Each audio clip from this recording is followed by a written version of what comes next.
I'm so delighted today to be speaking to you about two of my favorite subjects. One is the glass bead game, which comes from Hermann Hesse's book of the same title, also called Master Ludi. And the second is the release of the Gospel of Sophia's second book called A Modern Path of Initiation. And today I'd like to talk about the way that those two are somewhat similar. Now, most of you may not have ever had an opportunity to read The Glass Bead Game, written by Hermann Hesse, who was a German writer, ended up living in Switzerland, and he, around 1933, when the Nazis got started, he left Germany and he went to Switzerland, and from an early age he wanted to be a poet, and he was a writer, and he started writing things around 1933 that he became rather famous for, and he then became a novelist, one of the most recognized novelist of his time. As a matter of fact, after he wrote his last work, the last great work that he wrote, which was The Glass Bead Game, he was given the Nobel Peace Prize. Now, there's a variety of reasons why people think he was given the Nobel Peace Prize, but for sure, the Glass Bead Game had something to do with it. So let me describe to you what the Glass Bead Game is, and then we'll talk about how that relates to the second volume of the Gospel of Sophia. First, let me say a few personal remarks about the Glass Bead Game. When I was a teenager, I came across the works of Hermann Hesse, and I thought they were the greatest thing I had ever experienced. I read every single one of his books, most of them many times, and the Glass Bead Game over and over again, because it really did depict this 25th century utopian world where the greatest minds were really in control of the world. But they weren't out in the world, they were the cultural sphere, what Rudolf Steiner would call the cultural sphere, where spiritual people who've demonstrated their wisdom and have spent their whole lives in certain fields of activity come together and they share what they know as a group of the wisest people that there is on the face of the earth. And out of that group, that collective effort, comes really the wisdom that helps the world run. So they go to this place called Castalia, which is where the Glass Bead Game is conducted by these different masters, master of music, a master of mathematics, a master of philosophy, a master of history. Each of them had their own area, and this was kind of an ideal university, according to Hermann Hesse.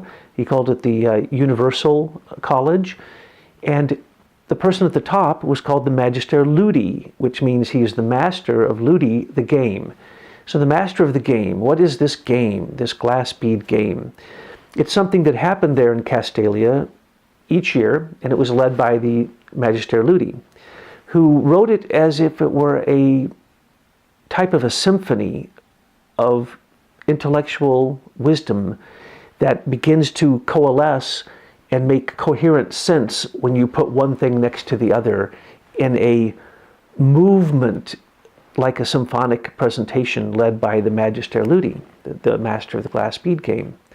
Well, it was an amazing thought to me at that time, and I immediately thought as a young man, I have to find that place. And in fact, I did go out and search for a variety of places like that, thinking that it might be here or there. And in the end, I did come to a place which I believe was, for me, my own Castalia, which I'll tell you about in a while. But in the book, he creates this beautiful utopia where wisdom really rules the day. Now, in his day, it wouldn't have been an issue, it is an issue in this day and age, that there were no women in his world, this utopian world, this intellectual college. That's somewhat sad. So some of the old order ideas are carried into some of these concepts that he presents, but he never clearly defines what the glass bead game is. He gives imaginative pictures of how it would work and how it would affect those people involved and what some of the outcomes might be. But he did not describe the rules of the game. So there are no rules of the game. But one could say that the great scholars who study Hermann Hesse, and they certainly do, he's considered one of the greatest authors of all time, say that much is implied in the glass bead game of the way that we would analyze the world. It's interesting to note that Hermann Hesse knew Carl Jung. He actually had therapy with him. So he was exposed to the collective unconscious, those kind of ideas of Carl Jung and much psychology. But he was also exposed in his family because his father was a preacher in a pietist church, which at that time was really something we don't see anymore in the world, but it got him in contact with some brilliant thinkers, even when he was young. And his father worked in a publishing house along with his father-in-law, and he had great exposure to books. Oftentimes he would Hermann Hesse would work in bookshops just to have access to these books. And he had a life that was really quite amazing. He never really settled down to anything. He tried many, many different things. He was obviously on the path.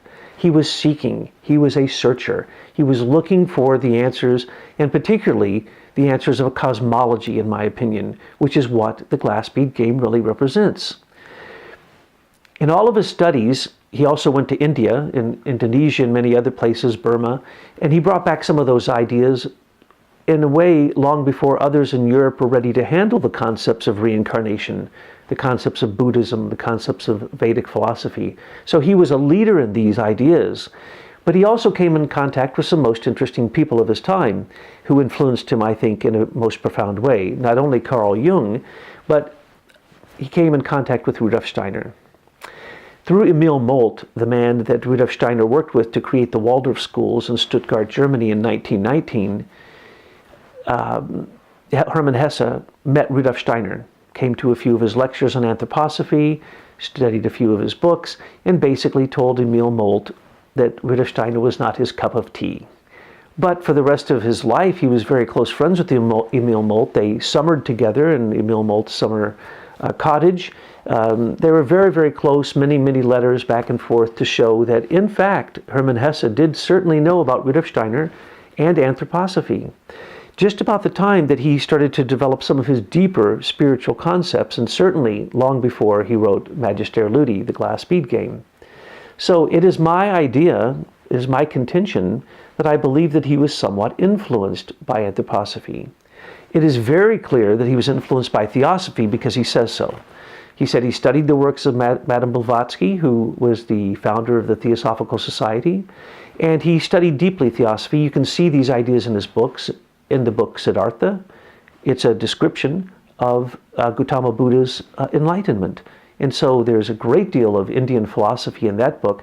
But throughout all the rest of his books, one could say that his novels were, in fact, his own spiritual biography. And I don't think that's too far of a stretch of the imagination to see. And in the end, it was the glass bead game that was his second to last novel. His last novel was Journey to the East. All his life he had been journeying to the East. And I'm going to talk about the end of the glass bead game, where one of his reincarnations, he ends up in his last incarnation going out into the forest and meeting a yogi and practicing with that yogi until he reaches or gets as close as he can to enlightenment in that incarnation. I guess I should explain that. In the glass bead game, it's a very thick, long book, but at the end of it are 3 stories.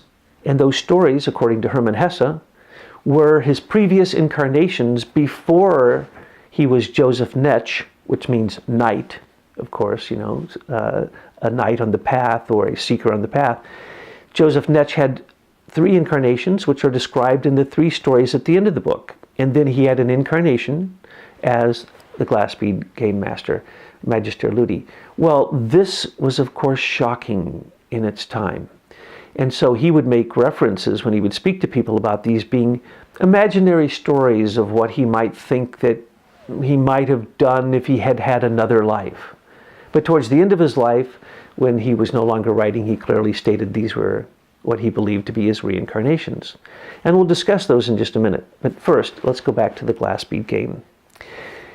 In today's age, if we were to modernize it, we could almost say that if there was someone wise enough to be able to read DNA, to give us not only the mitochondrial links to archaeomythology all the way back to the beginning of modern human being, which then defines history, which defines geography, which defines literally what we call archaeomythology, demonstrating what part is mythology, what part is true archaeology and history, that has all been clarified by understanding, if I may say, the music of the encoding of DNA.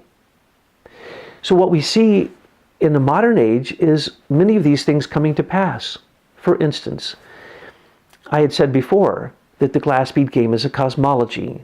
Let's take a simple cosmology of Rudolf Steiner's, which is that the harmony of the spheres, in other words, the movement of the planets, create a type of music. And that music can be found in mathematics as the intervals between each of the intervals in our scale of music. Those same mathematical configurations can be found in the distances between the planets. This would be something that might then be held up and compared as the Magister Ludi was trying to demonstrate the cohesive connection between mathematics, music, the organs of the human body, which are also connected to the planets, the metals that are related to the planets also relate to the organs and also are the very metals that can heal those organs. So you can see where I'm going with this. In today's modern age, we see the exact opposite happening. Instead of a group of wise people who are experts in their area, once a year getting together to share the synthesis of science, art, and religion, which is what Hermann Hesse said was the intent of the glass bead game, to share, to show the synthesis between science, art, and religion. If we had a group like that was respected so much that they would tell us philosophically what we should do with our energies in experimentation and science, so that they do connect to the human psyche and religion, and they do connect to art, to poetry, mathematics, music, architecture, all of which some contend come from the same sources of inspiration. If we could do that, then we would have this beautiful picture that he painted. But what do we have in the modern world? We have disassociated, disconnected, specifically refined tunnel vision in each field of science. And the experts in the fields do not talk to one another. They don't even speak the same language. They can't speak the same language. There is no synthesis of science. There is no synthesis of art or religion either. But if we had a synthesis of science, like art and religion, like depicted in Castalia, which, by the way, is the Apollo Temple of Delphi fountain that gives forth as a muse inspiration for poetry and music, that's what Castalia is supposed to be. It's an endless fountain, a wellspring of wisdom that is supposed to inform the other spheres of the economic sphere and the sphere of rights. But it would come from someone who was spiritually aware of the connectedness of all things, so that we wouldn't be doing experiments that destroy one part of nature because the scientists doing the experiment don't know that they're connected to another part of nature. I could give many, many examples, but I think everyone knows those examples.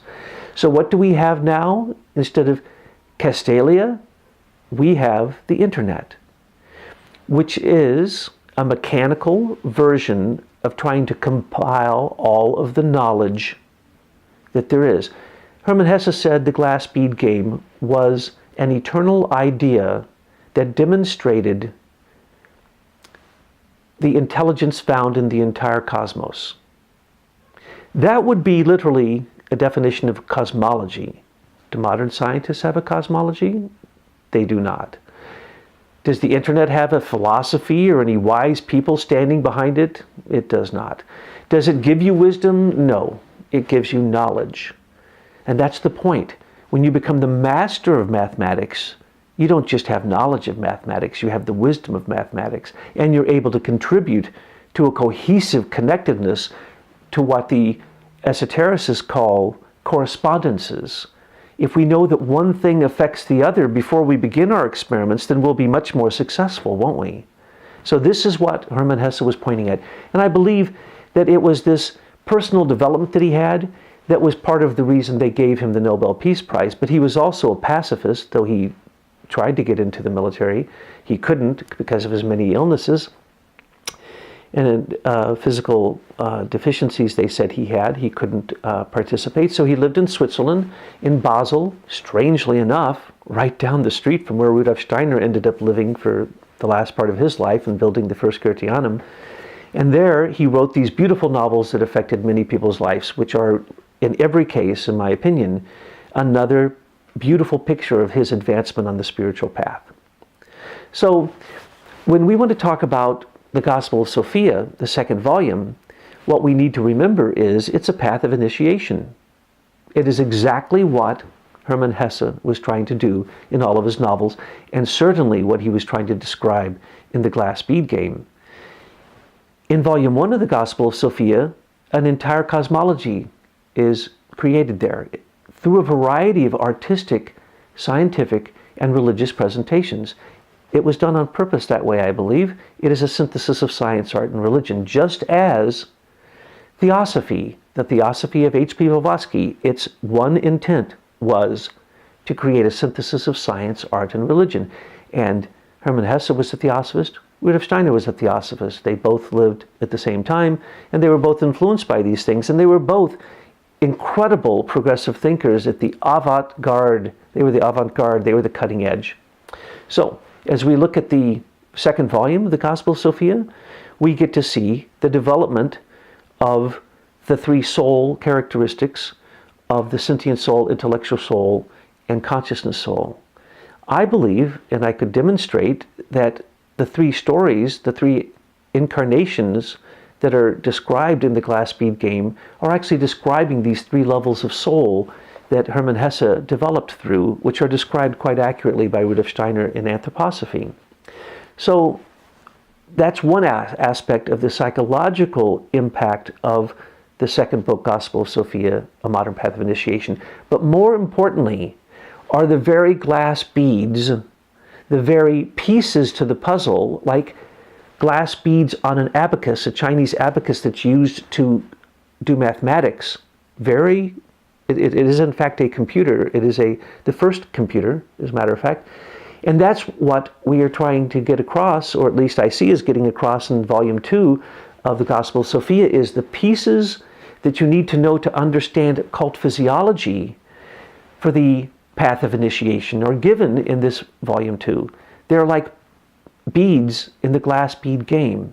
And each step that you take gives you more beads in the game so that you can then begin to participate. You can then begin to make your own personal cosmology and put those beads in the order that would make sense if you were making a symphony of your own destiny, a symphony of your own path of spiritual development. And so that is what I think Hermann Hesse was trying to get across. And that is certainly what the Gospel of Sophia is getting across. And it's a beautiful analogy that we have.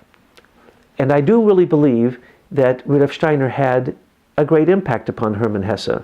But Hermann Hesse, in his third life, let me describe the three lives he has. The first life, he's a rainmaker, an Indian, who can't make rain anymore, so he offers up his life as human sacrifice.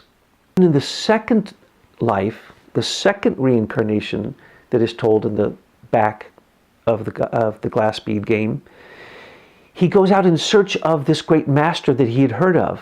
And he searches and searches and becomes older and older, and he's almost ready to give up. And then he finds him. And the master tells him that he's been searching for him. So what's the message? The message is, you are your own teacher. You can go search for the master, but you are the master. Well, that's what the intellectual soul does. And with that first life, that he gives up of his life because he no longer can connect to the forces of nature and do rainmaking for his tribe, well, that is the astral body. And what has to happen to the astral body? It has to be sacrificed.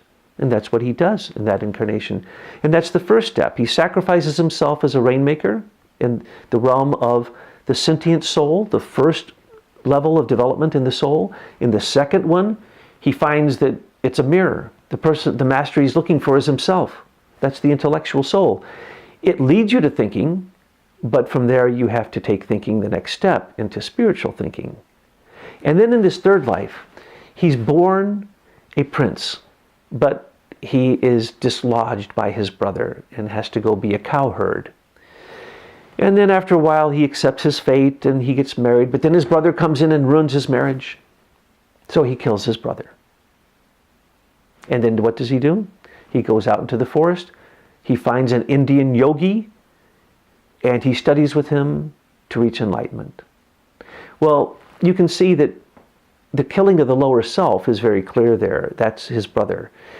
And then going to find that yogi teacher, that is, of course, his higher self. It's just kind of sad sometimes that even with the life of Joseph Netsch, in the end, the Magister Ludi, the greatest, wisest person alive, chooses someone he believes is his successor. And some people don't agree with that. So he takes this young boy off into the mountains to teach him personally. And the first thing they do is go for a swim, and Joseph Netsch drowns. He doesn't get to teach the boy anything, and he drowns. All of Hesse's lives, those 4 lives described there, and 2 others that he describes in other places that he wanted to put in to this story but didn't, kind of end up a little bit sad. Hermann Hesse was somewhat melancholic in a way. He tried to commit suicide. He was institutionalized for psychological problems. He had all kinds of difficulties. And so you can see that he doesn't quite get to manifesting in the physical world what he wants, which is this spiritual knowledge, the spiritual wisdom to come and to be found in this world. So I'm not sure that Hermann Hesse ever found a spiritual master. I'm not sure that he found what he was looking for, which is the doorway into Castalia, perfect inspiration, to meet the muse and to be in a community of cohesive people who are the wisest people on the earth. I don't think he found that, but I think when he looked at anthroposophy, and he looked at that organization, and he saw what Rudolf Steiner was doing in education and in medicine, in developing a new religion called the Christian community, in all the different areas, that what he saw in anthroposophy was a bit of Castalia. And that's what I believe, I myself, as someone who was an avid fan of Hermann Hesse, and still, I am still an avid fan, and also an avid fan of Rudolf Steiner, can see these connections very profoundly, and to realize that the 2 of them met, and that Hermann Hesse was not influenced to believe that Rudolf Steiner was his teacher, to me is just fascinating, because it still ends up with that melancholic sadness that you find in all of Hermann Hesse's work. And I dare say that I believe that if Hermann Hesse might have looked a little bit further, he might have found even more wisdom there in anthroposophy. And it is, of course, out of anthroposophy that the Gospel of Sophia is written. So, Volume 2 is about participating in the glass bead game, participating in creating your own cosmology, participating in going on that path to Castalia, so that we can all find that ever living, flowing fountain of wisdom that is the muse of inspiration.